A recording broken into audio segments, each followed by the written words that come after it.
भंडारा गोसेखुर्द या ठिकाणी जलभूमी पूजनाच्या कामासाठी स्वतः मुख्यमंत्री दाखल झालेले आहेत। यावेळेला माध्यमांशी बोलताय, थेट पाहूया। खरं म्हणजे भंडारा जिल्ह्यामध्ये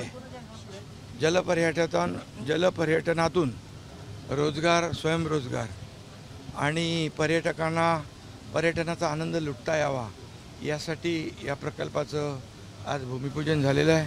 102 कोटीचा हा प्रकल्प आज या भागातील नाही बाहेरून येणारे पर्यटक देखील आनंद घेतील आणि एकंदरीत अनेक प्रकल्प 547 कोटी चे प्रकल्पांचे आज भूमिपूजन आहेत।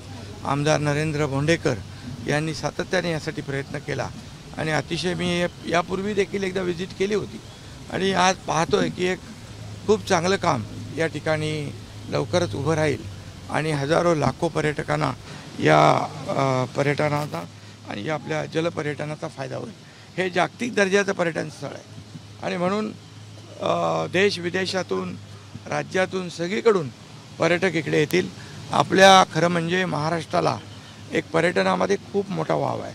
हे असे गोसीखुर्दसारखे अनेक प्रकल्प आहेत आणि या प्रकल्पांमध्ये आपल्याला मोठ्या प्रमाणावर अशा प्रकारचे जलपर्यटन केंद्र सुरू करता येतील।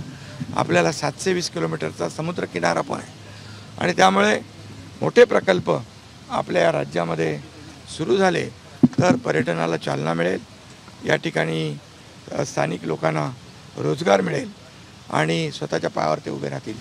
त्यामुळे नरेंद्र भोंडेकर यांना आणि इथल्या सर्व अधिकाऱ्यांचं मी मनापासून अभिनंदन करतो की एक चांगला प्रकल्प जागतिक दर्जाचा आपण मार्गी लावताय आणि म्हणून गेले 2 वर्षामध्ये असे अनेक प्रकल्प त्यांचं भूमिपूजन आपण केलं आणि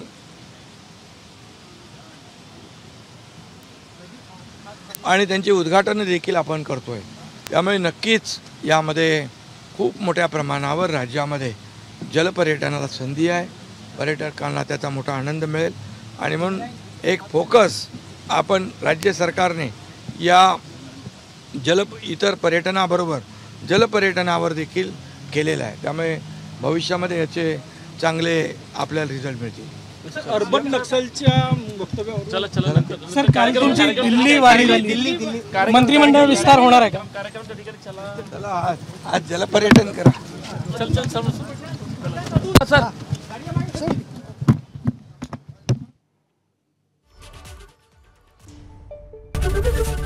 एबीपी माझा, उघडा डोळे बघा नीट।